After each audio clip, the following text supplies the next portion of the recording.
vamos retornar. Vamos falar, então, agora a respeito do abscesso periodontal, né? A gente já tem em mente quando é aquela lesão de origem periodontal e quando ela evolui também para uma endodôntica, né?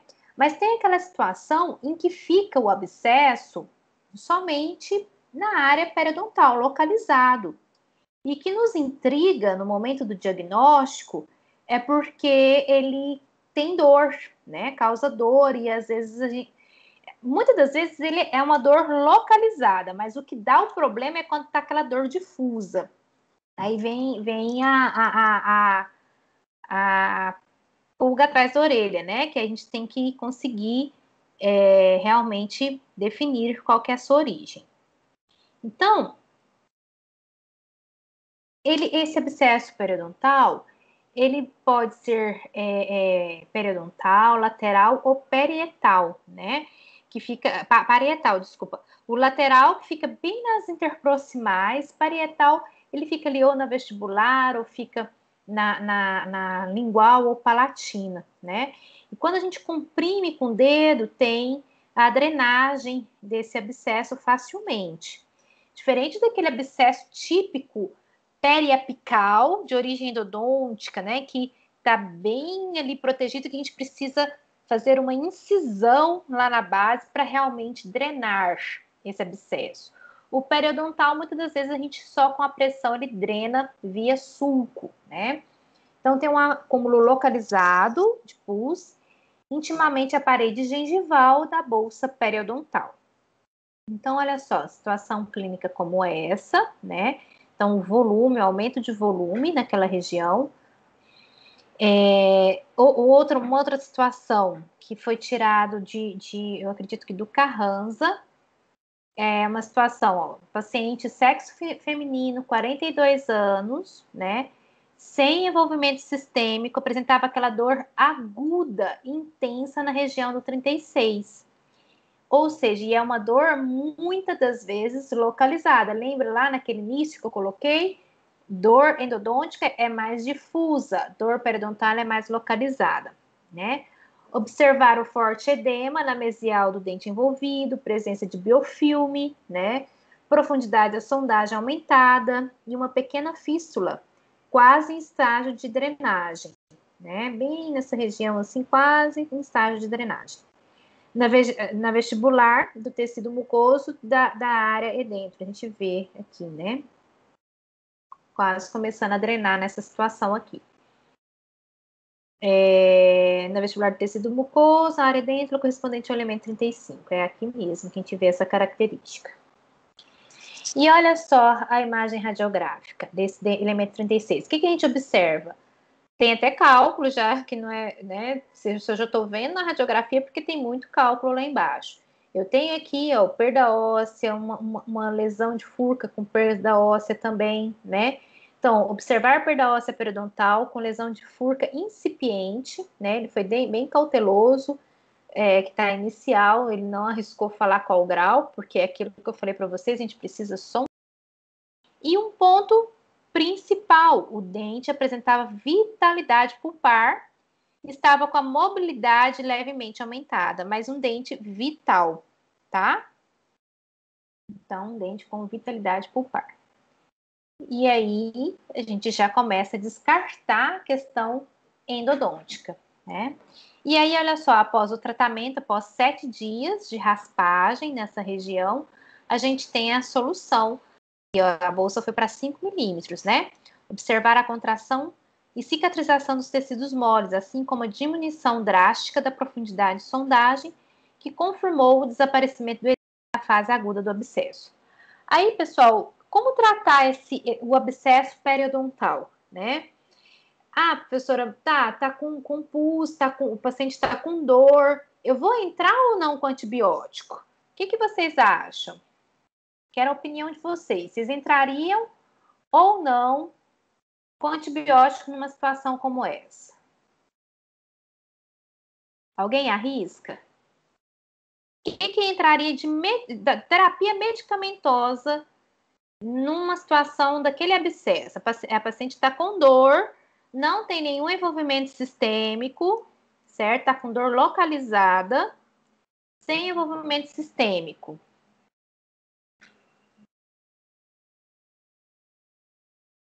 O que você entraria, Alberto, de terapia medicamentosa? Você entraria com antibiótico? Qual antibiótico? Por quê? Analgésico, ótimo, analgésico. Vamos ver a opinião de todos. Maria Carolina, o que você entraria? Gabriela, Fábio, Maria Eduarda, Érica. Vamos, não só o Alberto e a Brenda. Oba, a Gabriela está escrevendo.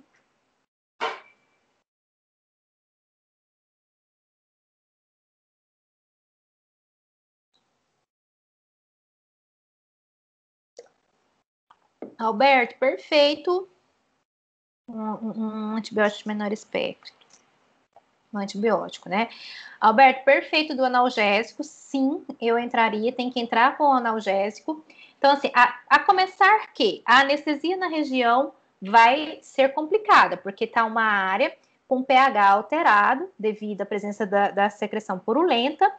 Então, assim, vai passar o anestésico tópico mais por uma ação psicológica para o seu paciente, mas ele cócegas. Então você tem que ter uma mão leve e muita paciência, porque vai doer na hora da anestesia e tem que ser rápido, né?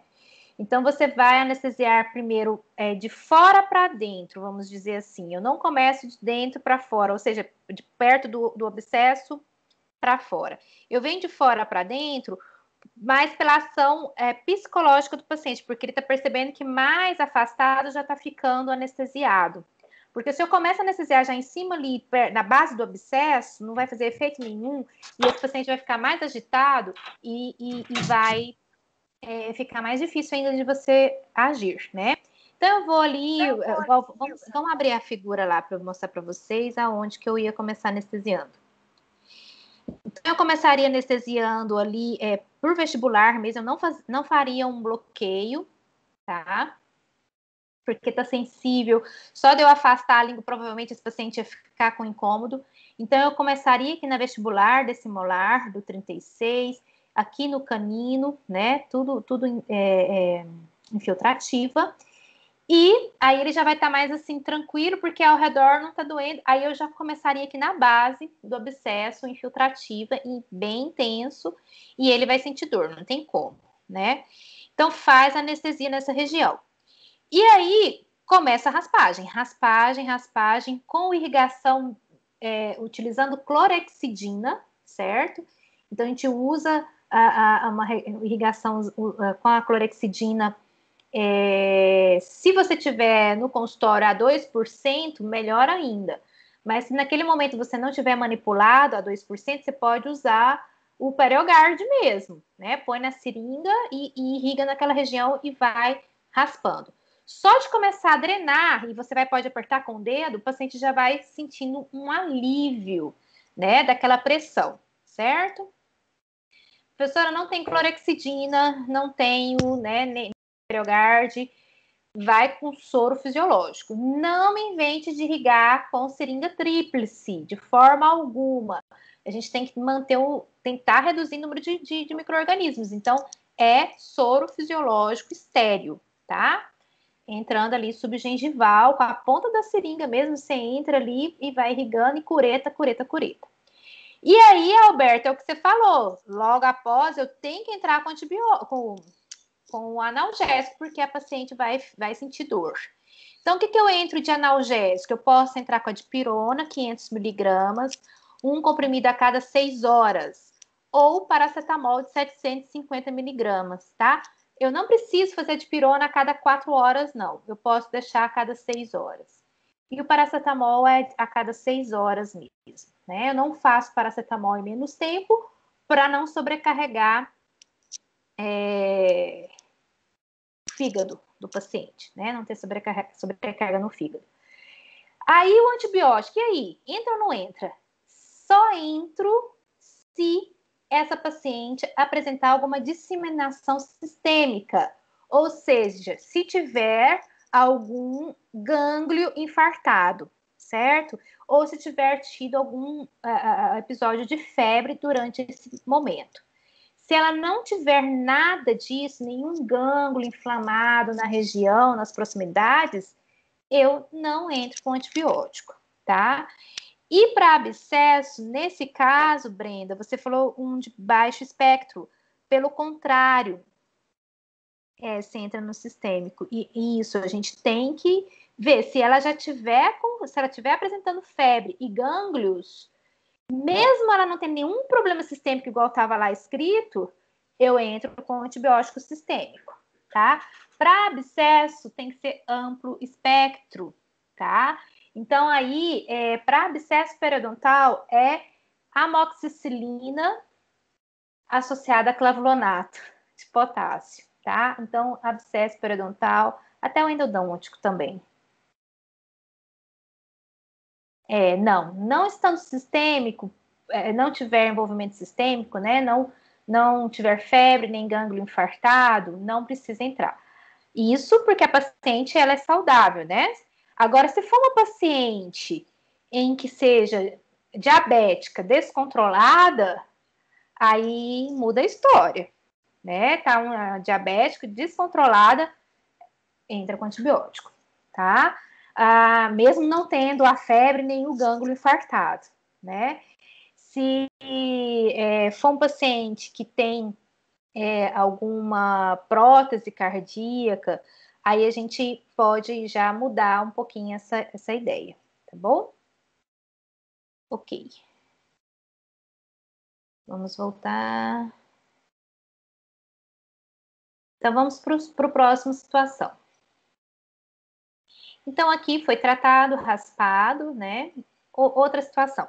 Como que a gente vai diferenciar, né? Aquela situação do abscesso periodontal, de origem só periodontal, com aquele de origem periapical, que está lá no periápice, que foi devido à origem endodôntica, né? Vocês vão ver esse termo, abscesso periapical, abscesso periodontal. O periapical nada mais é do que aquele de origem endodôntica mesmo, né? Então, o que vai diferenciar é se o dente está vital. Então, se eu tenho vitalidade pulpar, é de origem periodontal. Igual uma situação clínica como essa, até o dente está rígido, né?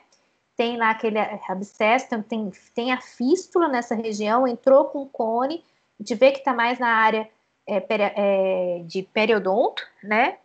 Então, ele é um abscesso de origem periodontal. Então, eu observo isso.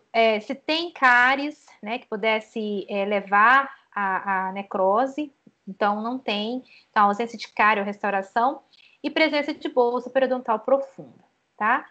Então, é assim que eu vou distinguir esses dois tipos de abscesso. E o abscesso periodontal agudo, ele é aquele que tem a dor mesmo localizada e aguda mesmo, né? Foi a situação desse caso aqui do livro, né? Tem edema, vermelhidão, a superfície fica brilhante, lisa, né? Pode estar bem firme essa parte superior, a cúpula, né? Bem firme, ou não, pode estar bem amolecida, né? Ogival, pontudo e mole, tá? Então, é assim que a gente trata abscesso periodontal. E no pós-operatório, além do analgésico e decidir se vai ou não entrar com antibiótico, né? Eu entro também com o bochecho do PerioGard por 7 dias, né?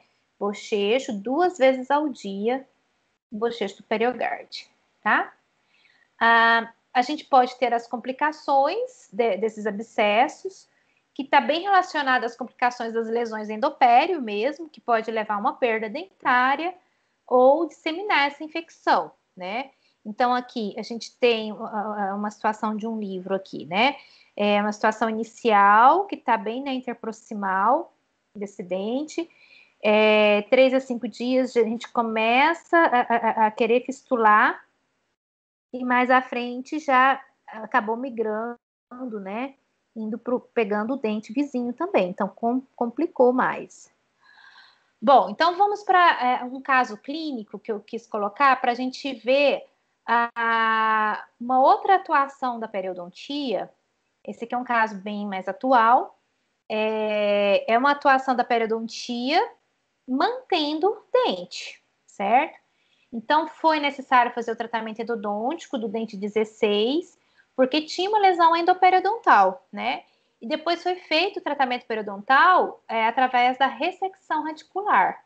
Então, esse aqui é o professor Renato Casarim, quem conhece ele, é o professor lá de Piracicaba, da Unicamp, um amigão meu.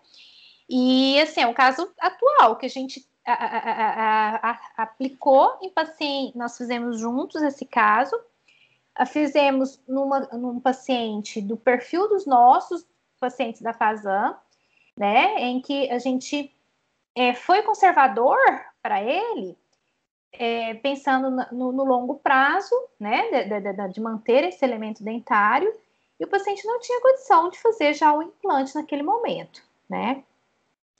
Então, tem aqui a presença da lesão endopério, olha só, sondagem 9 milímetros, né, ó, por lingual, aqui, né, por lingual também 10, 11 milímetros, bem profundo, né, então a raiz mesial. Então, fizemos o tratamento endodôntico desse elemento, fez a endodontia primeiro, e aí fizemos o acesso para raspagem, né, então, por vestibular, abrimos, né, você vê que ainda tem cálculo nessa região.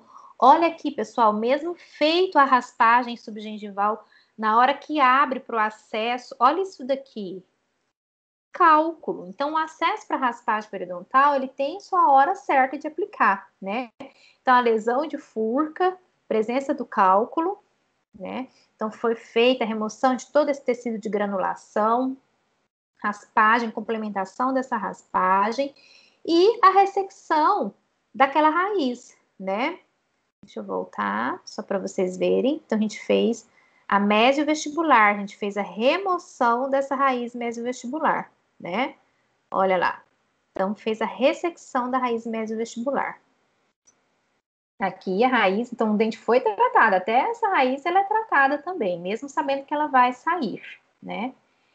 Então, faz um aplainamento com as brocas multilaminadas, deixa bem alisadinho. Algumas situações a gente passa resina aqui num segundo momento, ou aqui no pós-operatório, no transoperatório também passa resina, mas muitas das vezes não passa nada, é só alisadinho nessa região, tá? E a sutura, né? O pós-operatório de 1 semana. E olha só o pós-operatório de 3 meses, né? Vocês, Ângela, mas e aí? Vai ficar esse buraco para essa paciente? A gente passou a resina aqui, né? Aí, o que acontece? Isso tudo é conversado com o paciente, explicado, que é uma forma da gente manter, né? Vai aumentar o espaço entre as raízes, mas, ó, ponto de contato manteve, então o alimento não entra aqui de uma vez, vai acumular um pouco, sim, acumula, mas não é daquele jeito de morder e a carne entrar, vamos dizer assim, né? E a orientação desse paciente, né? Da gente manter a higienização rigorosa, né? Então, olha só, após 12 meses, a reavaliação clínica, né? A mobilidade ausente, a sangramento e sondagem ausente em todos os sítios, e a profundidade de sondagem foi de 5 milímetros na vestibular, 5 milímetros na mesial, 3 na distal e palatina, né? E como que esse indivíduo, esse paciente higieniza, né? Passando a escovinha interproximal. Então, é orientação constante dessa paciente para a gente conseguir ter sucesso. Isso aqui não é uma entrega de resultado para o paciente, pessoal.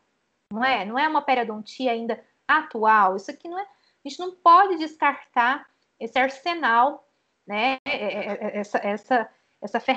Como que fala?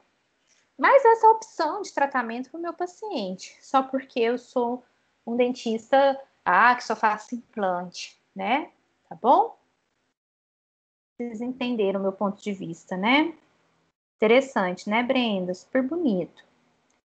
É uma cirurgia difícil, não é uma cirurgia fácil de fazer para fazer essa ressecção, para tirar essa raiz, mas é viável. E a gente faz também a remoção dela, a gente tenta fazer de forma mais atraumática possível, viu? Ah, e vocês viram que antes aqui, ó, para remover, a gente raspa. Você fala, para que raspar? Você vai já removê-la, né? Mas é porque periodontista não aguenta ver, né? Dá um gosto de você raspar e vendo aquele cálculo sair. Mas brincadeira, não só por isso, é porque também a gente vai passar a broca nessa região. Então, para não criar aerosol com bactéria, né? Então, é melhor tirar tudo e remover. Então, faz a remoção utilizando sim, alavancas, né? Não é fácil.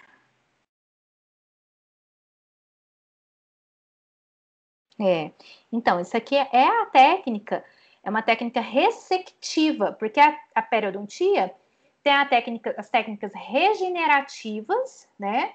E as técnicas ressectivas, que são essas que a gente fala de fazer emissecção das raízes, né? Então, Brenda e Bruna, provavelmente vocês não ouviram falar por isso, porque atualmente essa questão do implante acaba condenando rápido demais o elemento dentário, né?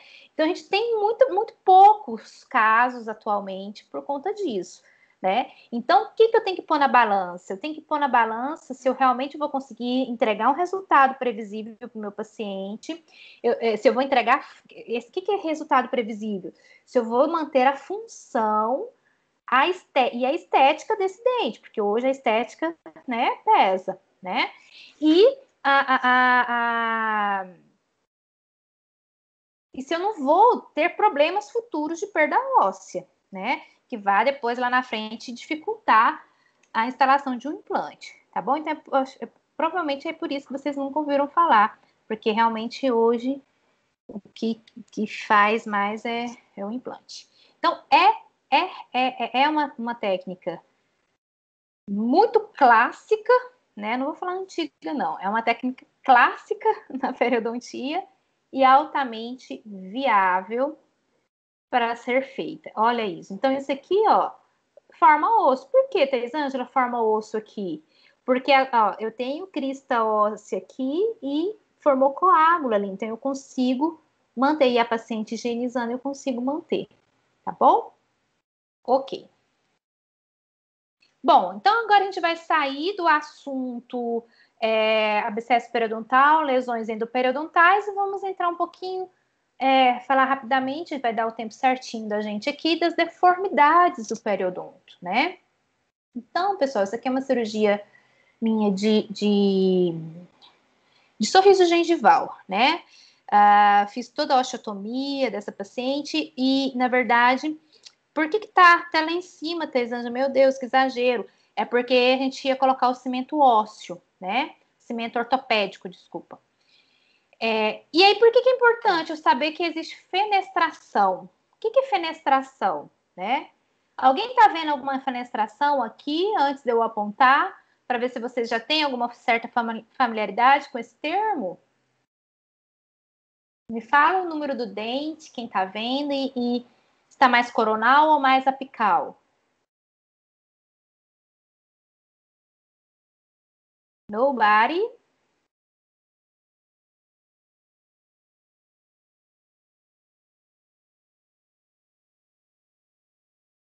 Milena, Alberto, Fábio, Brenda. Deixa eu ver aqui, eu tenho que saber o nome de todos vocês. Maria Carolina, Gabriela, Jade, Larissa, Yasmin, Vitor Lucas, Kaique. Não, Alex, não sabe também não, Fábio. No Canino, Brenda. Então tá. Então ótimo que então quem não sabe, quem já sabe, vamos então reforçar. E por que é importante eu saber o que é isso? Ok. Então, Alex e demais colegas e amigos, a gente tem aqui, ó, a área de fenestração. Vocês estão vendo aqui o canino, tá com o osso, e aqui, ó, abri uma janelinha em que eu tenho raiz exposta. Olha só, isso aqui é fenestração. Olha nesse lateral aqui, que bonito. Então, eu tenho o osso E olha aqui uma janelinha aqui, ó, bem no ápice dessa raiz, desse lateral. Eu tenho fenestração. Então, assim, essa foto eu gosto muito dela porque ela me colocou numa sinuca de bico, assim, eu falei, pronto, onde que eu vou pôr meu cimento e como que eu vou pôr sem detonar essas raízes, né? Porque o cimento de polimetilmetacrilato, ele é uma resina, né? Pode acontecer isso, do osso ser fino e a raiz espessa, ou porque o dente vestibularizou, né? E a gente tem a formação da fenestração, né? Viu, Alex, lá? Então, gostei, Alex, que você viu. Ok, então, o cimento de polimetilmetacrilato, ele é um tipo de resina acrílica. E vocês já manusearam a resina, não já? Resina acrílica? Já?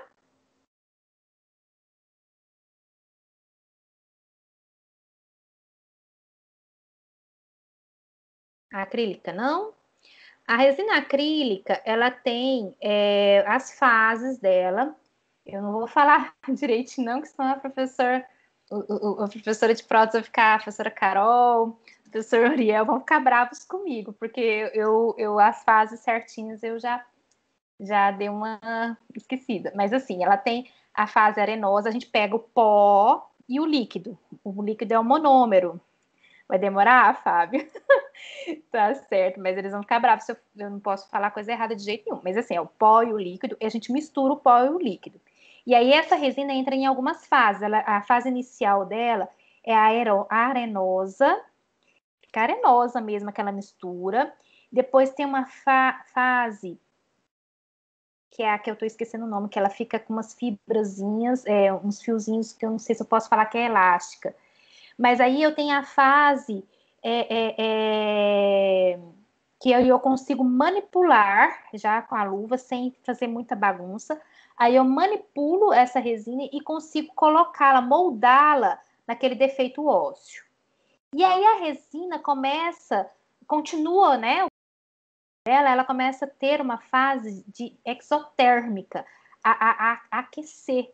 Ela aquece muito. Você põe a mão até queima, assim, né? Então ela começa a ter essa fase exotérmica. E aí que entrou o meu problema. Olha só, gente, a gente colocar calor em cima dessa raiz. Calor aqui bem no ápice dessa raiz.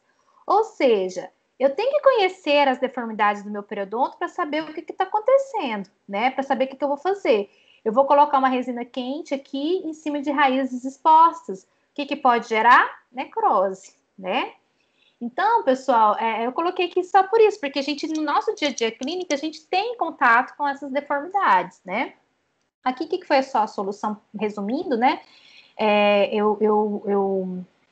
Eu centrei o meu cimento mais nessa depressão e com muita irrigação, soro gelado mesmo, o meu soro sempre fica na geladeira, soro fisiológico estéreo, e irrigação assim, ó, constante nessa fase exotérmica, tá? E graças a Deus tá lá o dentinho vital até hoje. E eu precisava reconhecer essa região para eu saber onde eu vou colocar meus parafusos, porque o cimento, ele é ortopédico para essa cirurgia, né, de reposicionamento labial, ele é preso como um enxerto ósseo, com um parafuso de enxerto ósseo, né? Então, foi desse formato que eu solucionei isso, tá? Então, olha só, olha lá, afastando melhor, olha aqui, ó, é uma fenestração, tá? Uma fenestração clássica, mesmo num biotipo totalmente espesso, tá? Então, mesmo no biotipo espesso, eu posso ter fenestração, não é só em biotipos finos. Então, olha aqui no esqueleto, né? A gente tem aqui áreas de fenestração e áreas de deiscência. O que é a deiscência? A deiscência, ela já começa desde a área coronária. Eu já tenho aqui a ausência, descontinuidade da minha tábua óssea, então eu já tenho a exposição radicular. A deiscência, por que ela é importante? Eu saber se tem deiscência, porque se eu tenho uma bolsa periodontal em região de deiscência, provavelmente eu vou ter retração gengival. certo? Então, se eu tenho um trauma de escovação numa região de deiscência, certamente eu vou ter retração gengival, tá ok? Então, por isso que eu tenho que saber o que é deiscência e o que é fenestração, tá? Então, olha só, outra situação de deiscência, né? Ó, na radiografia, que é uma tomo antiga, umas tomos antigas. Outra alteração, outra deformidade do periodonto, que ocorre com frequência, é a presença de exostose. Exostoses são esses excessos ósseos, ou a gente pode chamar aqui torus mandibular, né? Torus mandibular. Não dói, não tem incômodo nenhum. Muitas das vezes o paciente nem sabe que tem, porque ele já tem aquilo ali sempre na vida, e só vai saber que é diferente porque o dentista comentou, nossa, você tem um torus, né? Então, assim, não tem nenhuma não é maligno, né? E, na verdade, eu até brinco com meus pacientes que eles têm um banco de osso que vale ouro. Porque se um dia precisar de enxerto ósseo, a gente tem uma fonte maravilhosa nessa região, tá? É claro que se a gente observar que está tendo um crescimento acelerado, aí com outras características, né, clínicas, se tiver uma vermelhidão, se tiver dor, aí muda a história, aí já não deixa de ser um torus, e aí vale uma biópsia, uma investigação patológica, ok? A exostose só era problema antigamente em que a gente tinha com muita frequência a situação de fazer a prótese total inferior, infelizmente, né? Então, aí, na hora da prótese adaptar nessa região, tinha que se fazer uma cirurgia de remoção do tórus mandibular, tá ok? Olha só, exostoses na maxila também, então, uma cirurgia de sorriso gengival, a gente trabalha nesses toros, nessas exostoses, né? Tem que aplanar tudo com a broca, é muita broca, muito tempo, muita irrigação, tá? Ó, olha só. Aqui, nesse caso, é tratado tanto porque foi tratado sorriso gengival e também porque alguns, nessa situação como essa, pode acumular alimentos, né? Então, é um incômodo, gera um certo incômodo para alguns pacientes, tá? E a hiperplasia gengival é uma deformidade do periodonto, né? Que a gente sabe que tem várias causas, sendo uma delas a presença de placa bacteriana, igual nesse caso, é placa bacteriana e reação com a presença do níquel cromo, né? Reação alérgica. Tem as alterações medicamentosas, né? Que a gente tem aqui situações bem avançadas devido a medicamentos. A presença de placa, né, que leva a essa inflamação de hiperplasia, aqui, ó, hiperplasia gengival devido à presença de biofilme, bem característico mesmo, e que devido a medicamentos, ok? Aqui, ó, hiperplasia nessa região. Esses casos são até da professora Marcela, né? Então, olha só, hiperplasia gengival, tá? E outra deformidade do periodonto são as recessões gengivais, né? Essa já é uma deformidade causada, né? Que teve uma causa externa. Igual, olha só, né? Retrações gengivais acentuadas.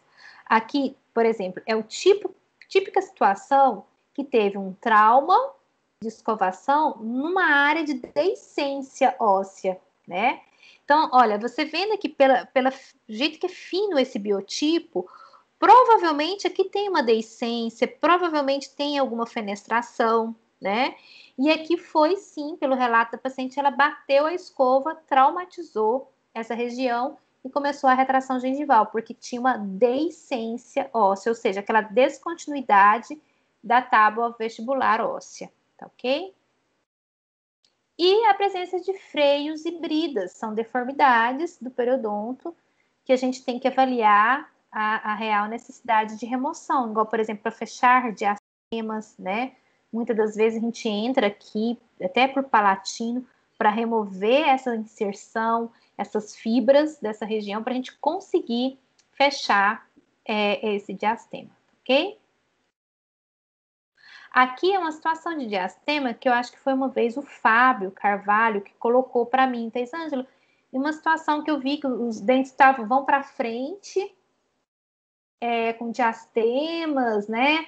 Aqui, ó, Fábio, se você estiver me ouvindo, é aquela situação em que tem a periodontia, houve uma modificação total da oclusão devido à doença periodontal. Vocês veem uma projeção aqui dos elementos inferiores, né, um colapso oclusal. Aqui é aquela situação que tem que avaliar muito bem se realmente a gente consegue tratar a periodontia, colocar ortodontia para voltar esses dentes e recuperar a oclusão, né? Aí precisaria da radiografia para a gente colocar. Foi o Fábio, não foi? Que falou que teve uma experiência, acho que num estágio, não foi? O Fábio Carvalho, eu acho. Não, não foi o Fábio. Acho que foi o Carvalho. É Flávio, isso. Desculpa, Fábio. Foi o Flávio. Ele não tá aqui? Pois é, pessoal. Então, assim, a gente tem que ter em mente aquelas deformidades do periodonto, tá? Para a gente poder saber atuar também, né? Pessoal, então é isso aí que a gente tinha para conversar hoje de manhã. À tarde, nós vamos retornar à tarde online também. Só que eu vou pedir para vocês às 14h30, tá ok? Aí a gente vai até às 18h, eu vou dar um intervalo também pra gente, mas nós vamos iniciar às 14h30, tá bom?